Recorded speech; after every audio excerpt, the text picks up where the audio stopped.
Growing up, when people asked me if I was gay, I told them, I don't know. I thought I might be because I'd never had a crush on a boy, but I'd also never had a crush on a girl or a non-binary person. I'd never had a crush at all. I was 16 when I learned about asexuality and the differences between romantic, sexual, and aesthetic attraction, thanks to internet forums. Similarly, learning my health identity was an increasingly challenging experience. It took 7 more years, more than 50 blood tests, and endless hours of research for me to learn that I'm disabled. I was 13 when I noticed my health start to fluctuate and my expansive list of symptoms began. No one could connect them to a health condition. Doctors became the ones saying, I don't know, as they brushed off my impairments as stress or exaggeration. Peers didn't talk about their health struggles, and the ones who did were labeled hypochondriacs. Prying into my sexual identity was a daily task passed around my student body, but talking about health was gauche.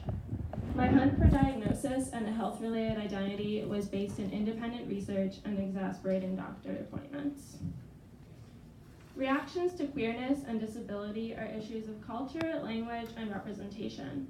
The main difference is how they're packed for consumption by people holding the power to marginalize us. People speak negatively about queer folks because we're different from their norm or they believe we're sinning.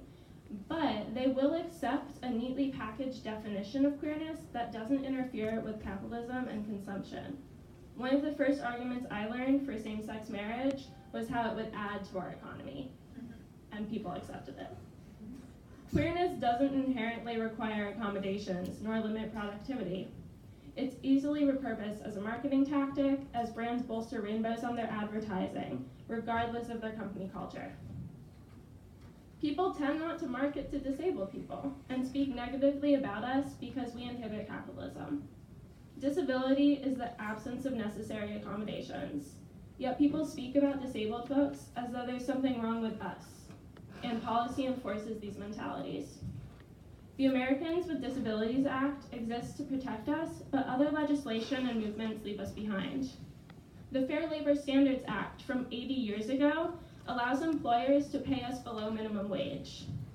The push to ban plastic straws slaps a Band-Aid on environmental pollution, but inhibits those of us who need them to hydrate. Food services that don't label allergens turn meals into safety guessing games. These policies tell disabled folks that it's on us to do the extra work for equal opportunities. But an opportunity isn't equal if it's inaccessible to marginalized groups. I applied to Student Disability Services at my university on September 5th, 2017, after I lost 2 weeks of work time due to an inexplicable, severe, and persistent spike in symptoms.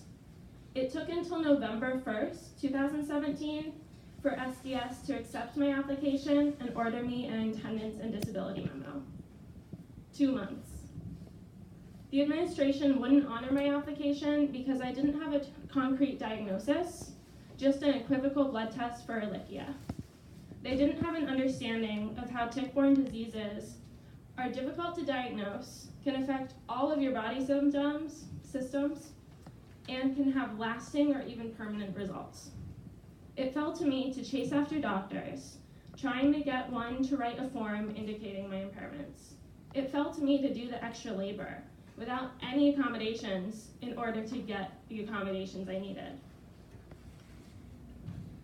Non-disabled people learn to speak about their privilege as being able-bodied, language that unintentionally serves as implication that their non-disabled selves are the norm. However, disability operates the same way as marginalization. Identity does not cause marginalization. Rather, you are marginalized because of your identity. Non-disabled people aren't able-bodied. They're enabled by a society that was built to prioritize them. To combat this, we need to update our perspectives and adjust our language accordingly. Queerness encourages you to reconsider what a family looks like. Let's reconsider the norm for disability. Imagine a world that's geared toward wheelchair users, where everything is reachable from a seated height. Imagine a world that assumes everyone has celiac disease, where you have to personally request your food have gluten in it if you want it. Imagine a world with fashion designed for amputees, and you have to pay extra if you want your clothing altered to cover your extra appendages. Imagine a world where no one's memory lasts beyond a few minutes, where you're expected to reintroduce yourself each time we meet. Ask yourself how our language would change to reflect those worlds, and work to implement it in this one. Thank you.